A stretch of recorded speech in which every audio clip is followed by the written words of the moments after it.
के आपको बताया।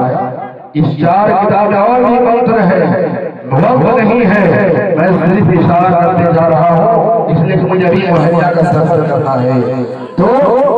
तो हम सब का आपस में क्या रिश्ता है, क्या संबंध है, वो मैं आपको वेद और कुरान के जरिए से बताना चाह रहा हूँ।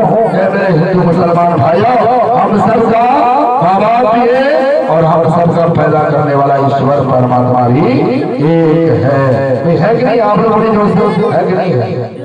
हाँ है। इसी तरह से एक नास्तिक था, एक दहरिया था जो ईश्वर परमात्मा को नहीं मानता था। वो हजारों लोगों को जमा करके ये कहा करता था, या आसमान खुद ब खुद बन गया है, जमीन खुद ब खुद बन गई, आकाश खुद ब खुद बन गया, ये दुनिया का जरा जरा खुद ब खुद बन गया। उसी रास्ते से एक बहुत बड़े धर्म गुरु थे इमाम आज़म अबू हनीफा रहमतुल्लाह अलैह, उसका गुजर हो रहा था तो आपने कहा कि दहरिया सबसे पहले तू बता कि तू कैसे पैदा हुआ, तू बता तू कैसे पैदा हुआ है। अब वो सब वीडियो भेज दिया हमरा में। अब वो सोचता है अगर मैं ये बोलूं कि मैं खुद ब खुद बन गया हूँ तो मैं फंस जाऊंगा, इसलिए कि मेरी माँ बैठी है, चला तू मेरा बाप बैठा हुआ है, अगर मैं कहूँगा कि मैं खुद ब खुद बन गया हूँ तो मेरी माँ फौरन सवाल कर देगी, 10-15 मिनट अगर तुम खुद ब खुद बन गए हो तो फिर मुझे अपने पेट में और गर्भ में 9 माह रखने की जरूरत क्या थी, 2.5 साल तक दूध पिलाने की जरूरत क्या थी। और बाप फौरन बोल देगा, ए मेरे बेटे अगर तुम खुद ब खुद बन गए हो तो फिर मुझे तेरी माँ से विवाह करने की जरूरत क्या पड़ी। अब वो नास्तिक फंस जाता है और बोलता है कल 11:30 बजे आप आइए, हमारा आपका डिबेट होगा, मुनाज़रा होगा, कुछ क्वेश्चन आपसे हम करेंगे, उसका उत्तर आपको देना है और कुछ आप करेंगे, उसका उत्तर मैं दूंगा। अब हुआ ये, जब ध्यान से सुनिएगा आप, अब हुआ ये जो 11 बजे का समय दिया था डिबेट करने का, तो इमाम आज़म अबू हनीफा रहमतुल्लाह अलैह 12 बजे पहुंचे। वो दहरिया जो है सब लोग जमा करके बैठे हुआ था कि आज मुनाज़रा है, डिबेट है और इस चीज को साबित करना है कि दुनिया खुद ब खुद बनी है कि नहीं बनी है। जब 12 बजे पहुंचे उस दहरिया ने कहा, इमाम आज़म आपका दिमाग खराब हो गया है, आप हमसे क्या डिबेट करेंगे, क्या मुनाज़रा करेंगे जिसको वक्त का नहीं पता है। मैंने आपको 11 बजे का समय दिया था, आप 12 बजे पहुंचे। इमाम आज़म ने कहा कि दहरिया दिमाग मेरा नहीं, दिमाग तेरा खराब हुआ है। बोले कैसे? बोले कि मैं अपने घर से सही वक्त पर निकला, लेकिन जब मैं तेरे पास आ रहा था तो रास्ते में एक समंदर है, जब मैं उस समंदर किनारे पर पहुंचा कोई कश्ती नहीं थी जो मुझे कोई सवार इस तरफ कर देता, मैं वक्त पर पहुंचा देता, लेकिन मैं उसी तरह से खड़ा था तो मैंने देखा कि अचानक एक दरख्त कट गया, खुद ब खुद तख्ता बन गया, खुद ब खुद कील जमा हो गया और कील से कील जुड़ना शुरू हो गया और जो है ऑटोमेटिक कश्ती बन गई। तो कश्ती मेरे पास आई, उसमें सवार हुआ, उसने मुझे इस पार कर दिया, इस आने में ताखीर हो गई। दहरिया ने कहा आपका दिमाग खराब हो गया, क्या कोई दरख्त खुद ब खुद कट सकता है? क्या तख्ती खुद ब खुद तख्ता बन सकता है? खुद ब खुद कश्ती बन सकती है? इमाम आज़म ने कहा दहरिया खुद ब खुद नहीं बन सकता है, बगैर किसी बनाए कश्ती नहीं बन सकती है, कील नहीं बन सकती है। बताओ इतने बड़े पढ़ान और दुनिया को बगैर किसी बनाए कैसे बनेगी? तब बढ़िया लगती है उरत, इसका भी तो कोई बनाने वाला होगा कि नहीं होगा? तो बोला कि हाँ चल ये बात तुम्हारे समझ में आ गया, इसका कोई न कोई बनाने वाला है। अब दूसरा क्वेश्चन मैं आपसे करना चाहता हूँ कि उस ईश्वर से पहले दुनिया में क्या था? उस अल्लाह से पहले दुनिया में क्या था? इमाम आज़म ने कहा तुझे गिनती आती है? बोले मुझे गिनती आती है। बोले गिनना शुरू करो, 1 2 3 4 5 6 7 8 9 10। उसने कहा उल्टा गिनो, बोले कि 9 8 7 6 5 4 3 2 1। तो रुक गया। बोले कि 1 से पहले क्या है? बोले 1 से पहले कुछ नहीं है। तो आपने कहा ऐसे ही ईश्वर परमात्मा से पहले इस संसार में कुछ नहीं था। उसने फौरन तीसरा क्वेश्चन किया, अब ये बताइए कि मैं समझ गया कि इसका बनाने वाला कोई है, उस ईश्वर परमात्मा से पहले कुछ नहीं था। दूसरा क्वेश्चन मेरा ये है, ये बताइए कि उस ईश्वर का मुखड़ा किधर है, चेहरा किधर है? तो इमाम आज़म ने कहा इस क्वेश्चन का उत्तर देने के लिए एक मोमबत्ती जलाओ। एक मोमबत्ती जलाया और बोला कि बताओ इस मोमबत्ती जो जल रही है इसका चेहरा किधर है, रूप किधर है? बोले कि चारों दिशा में है, हर तरफ है। इमाम आज़म ने कहा इसी तरह से उस ईश्वर परमात्मा का मुखड़ा हर तरफ है, चारों तरफ है।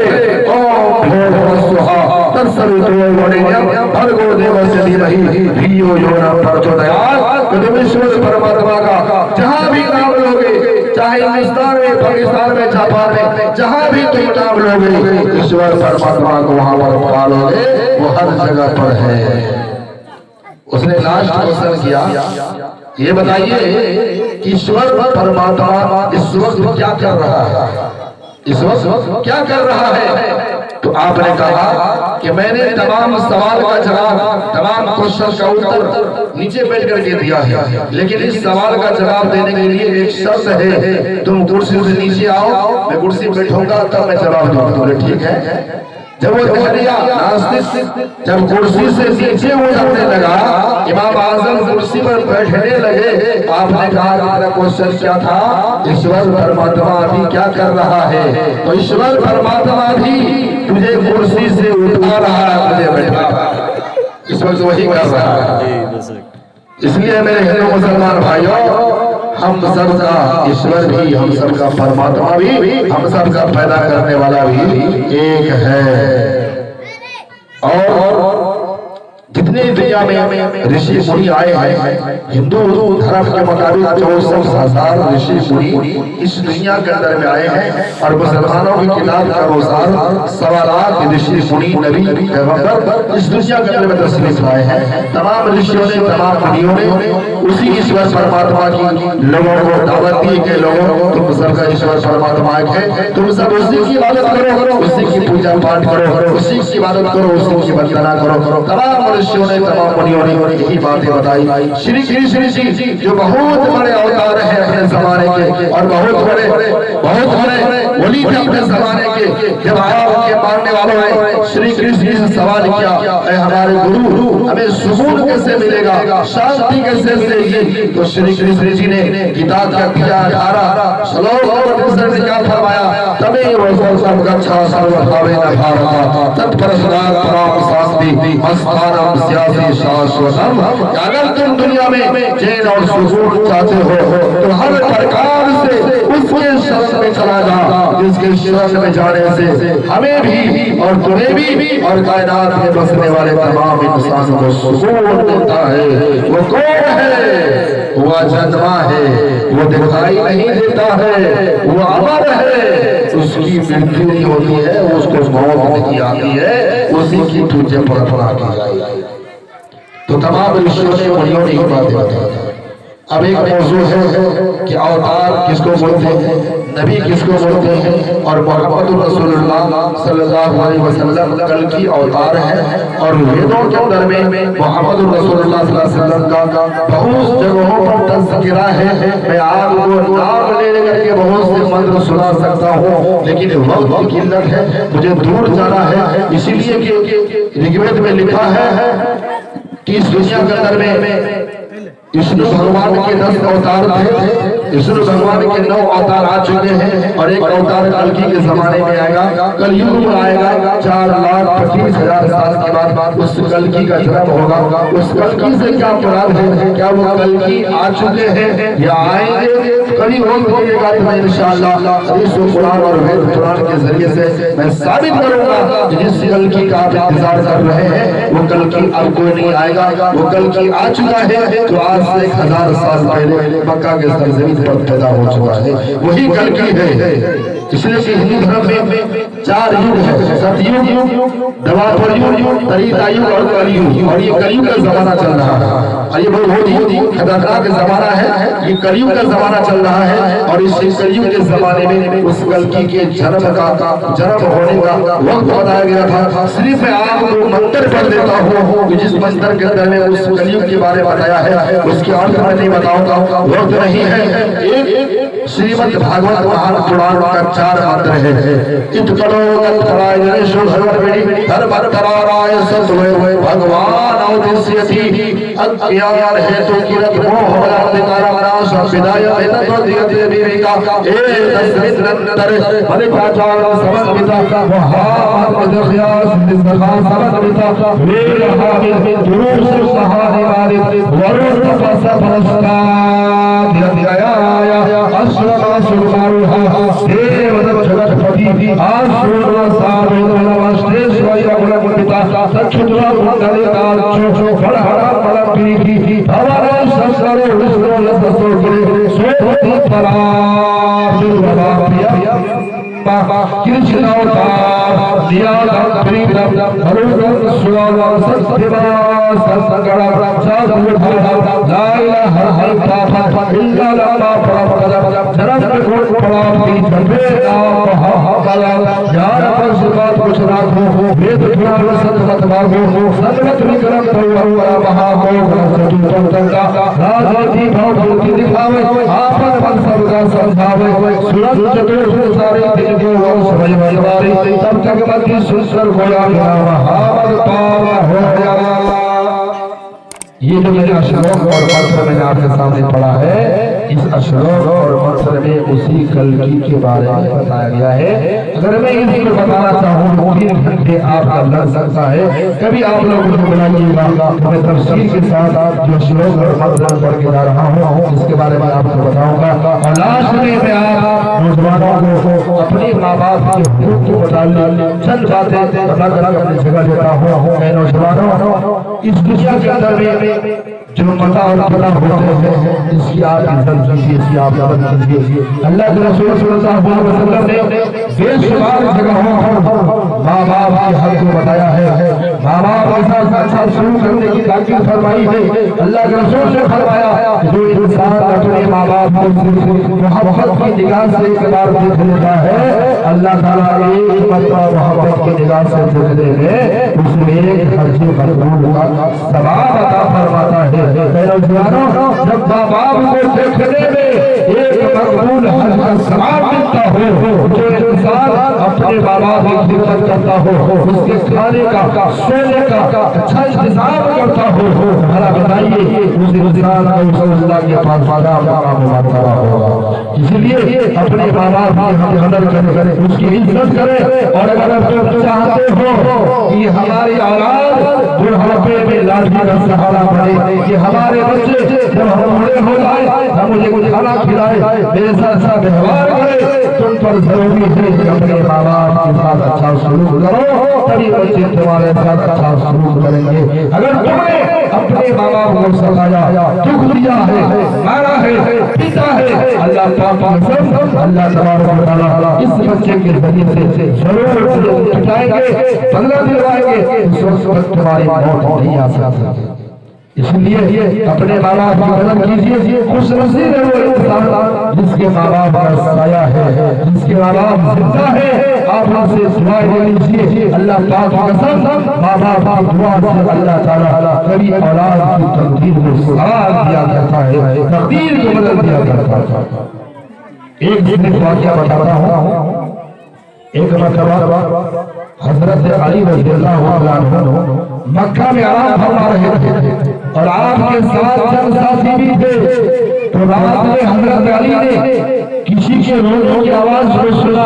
कोई इंसान रो रहा है, कोई तड़प रहा है, कोई गिड़गिड़ा रहा है। हजरत अली ने कहा कि मैं साथियों देखो कि रात के सन्नाटे में कौन इंसान रो रहा है, कौन चीख चिल्ला रहा है। जब जाकर के देखा, उसने देखा कि इंसान है, उसका हाथ पैर काम नहीं कर रहा है, वो खाना कावा में लुढ़क करके बदन के जरिए से तवाफ कर रहा है और रो रहा है, या अल्लाह मुझे माफ कर दे, या अल्लाह मुझे माफ करते। उसने जाके बोला अली एक इंसान है जो खाना काबा में रख के तवाफ कर रहा है, उसका हाथ पैर काम नहीं कर रहा है। हज़रत अली ने कहा कि जाओ उसको बुला करके लाओ, उससे पूछते हैं कि तुमने कौन सा ऐसा गुनाह किया है कि तुम्हारी ऐसी हालत हुई है। उस नौजवान को बुला करके हज़रत अली के पास लाया गया। हज़रत अली ने कहा तुमने कौन सा गुनाह किया है। उस नौजवान ने कहा कि मैं नहीं बताऊंगा, मैं बहुत पापी इंसान हूँ, गुनहगार इंसान हूँ। अली ने कहा कि मुझे बताना पड़ेगा। उस नौजवान ने कहा ए अली, मैं अपने एक रईस बाप का, एक मालदार बाप का अकेला बेटा हूँ। मेरे घर के अंदर में हीरे जवाहरात थे। मेरे बाप ने तिजोरी की चाबी भी मुझे दे रखी थी। जब मैं चाहता था, जिस वक्त मैं चाहता था, जितना पैसा मैं दे देता था, मेरा बाप नहीं पूछता था। एक दिन मेरे बाप ने पूछ लिया, मेरे बेटे तूने बहुत मुश्किल गुज़ार कर दिया है, आज के बाद तिजोरी की चाबी नहीं दी जाएगी। मैं कोना में बैठ करके रो रहा था, अफसोस कर रहा था कि मैंने बहुत बड़ी गलती की है। लेकिन मैं कोने में रो रहा था। मेरे साथी आते रहे, जुआरी आते रहे, शराबी मेरे पास आते रहे और मुझे भड़काते रहे। ऐ अली, मेरे अंदर का शैतान जग गया, मेरे अंदर का शैतान भड़क गया और मैंने अपने बाप से कहा तिजोरी की चाबी तो बाप ने कहा मैं नहीं दूंगा। ऐ अली मैं क्या बताऊं, मैंने अपने बाप की तरफ ये हाथ उठा दिया मारने के लिए। मैंने अपने बाप की तरफ हाथ उठा दिया, मेरे बाप की आंखों में आंसू आ गए, मेरे बाप का चेहरा मुरझा गया और मेरे बाप ने चंद कपड़े लिए और घर से निकल गए। मैं शराब पीता रहा, मैं जुआ खेलता रहा। अचानक मेरे हाथ में शल लग गई, मेरा हाथ काम करना बंद कर दिया। मैं इसे घर में पड़ा रहता था। एक दिन मेरा बाप यहीं से घर में आया। जब मेरे बाप ने मेरी हालत देखी, मेरे बाप की आंखों में आंसू आ गए। मैंने देखा कि मेरा बाप मुझ पर बहुत मेहरबान है। मैंने भग रोते अपने बाप के कदमों में गया तो मेरे बाप ने कहा बेटा एक कैसी हालत हो गई। उसने कहा हुजूर जब आप यहाँ से चले गए तो मेरा हाथ पैर काम करना बंद किया। उस बाप ने कहा मेरे बेटे सुन, जब तूने मेरे तरफ हाथ उठाया था मैं जाकर के खाना का गिलास पकड़ करके अल्लाह से तेरे लिए बददुआ की थी, उसी बददुआ का नतीजा।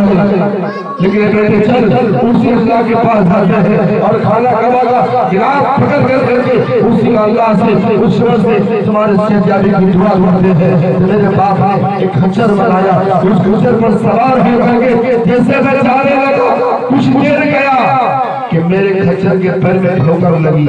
मेरा बाप इधर गिर गया, मैं उधर गिर गया और जब तक मैं लुढ़क के बाप के पास जाता मेरी बाप की जान बर्बाद कर चुकी।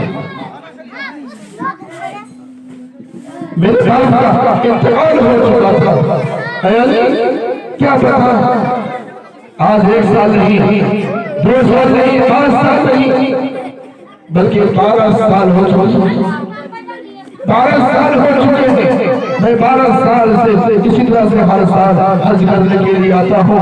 बदन के जरिए से लुढ़क के मैं हज करता हूँ, अल्लाह से दुआ करता हूँ, लेकिन अल्लाह मेरी दुआ को नहीं सुनता है। हजरत अली की आंखों में आंसू आ गए। हजरत अली ने कहा ऐ नौजवान चलो मैं भी अल्लाह से दुआ करता हूँ। हजरत अली चाहते हैं खाना पकड़ करके अल्लाह से दुआ करते हैं, या अल्लाह इसका बाप इससे राजी था, तुम उससे राजी हो जा, नौजवान को माफ कर दे।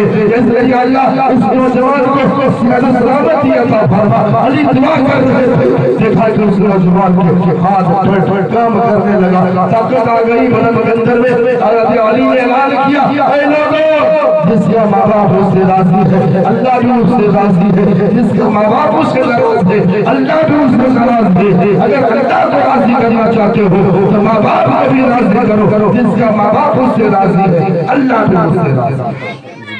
इसलिए नौजवानों अपने माँ बाप को कदर करेंगे, बोलिए इंशाअल्लाह करेंगे। और बहुत ही शुक्रगुजार हूँ डॉक्टर अकरम साहब के तमाम भाइयों का कि उनका ये 40वां है चहलुम चल रहा है। और देखा कि उसने अपने वालिद मोहतरम का इंतकाल हुआ, उसने हर काम के मौके पर फरमाए कराम को बुलाया, हाफिज़ कुरान के ज़रिए से मौलाना भी की।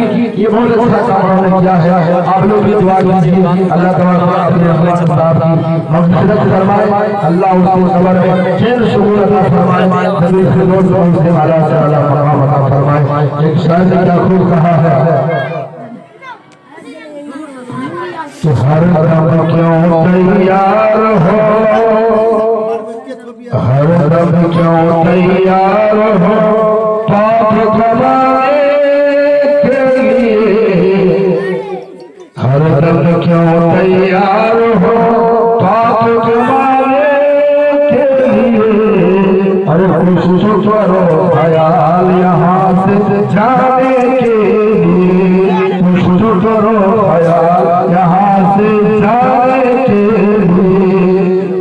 रोज अजल में कौन किए थे जाके जबेंगे ना, जितने भी रूह है तमाम रूहों ने अल्लाह ताला से वादा किया था कि हम दुनिया में जाकर के आपका नाम लेंगे, आपके हुक्म के मुताबिक जीवन बिताएंगे।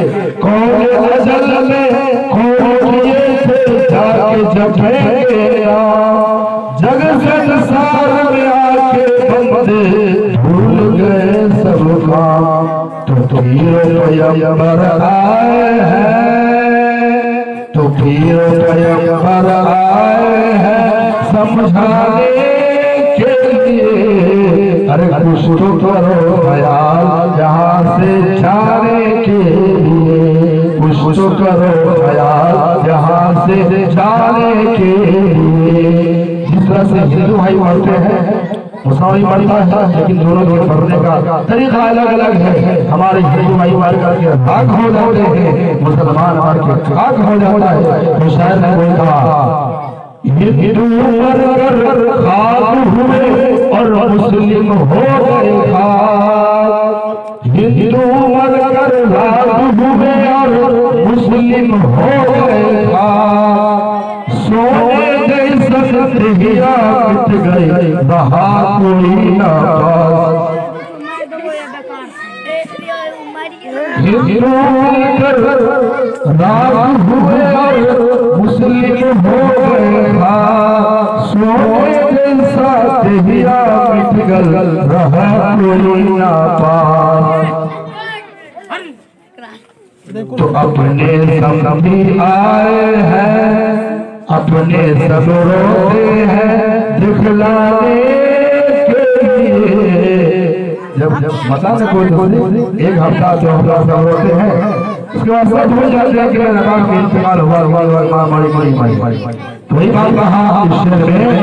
तो इंसान का समझ क्या होता है, अपने पर आए हैं दिखलाने के लिए। अरे कुछ करो ख्याल यहाँ से जाने के लिए, कुछ करो ख्याल यहाँ से जाने के लिए।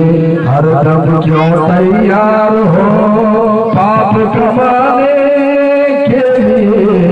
अरे कुछ करो ख्याल यहाँ से जाने के लिए। आइए ईश्वर परमात्मा से प्रार्थना है, दुआ है ईश्वर परमात्मा हम तमाम हिंदू मुसलमान भाइयों को समाज में प्रेम और मोहब्बत से एक दूसरे का सम्मान करते हुए जीवन बिताने की तौफीक अता फरमाए। आमीन व आखिर दावाना अनिल हम्दुलिल्लाहि रब्बिल आलमीन। अब मैं छोटा सा बता है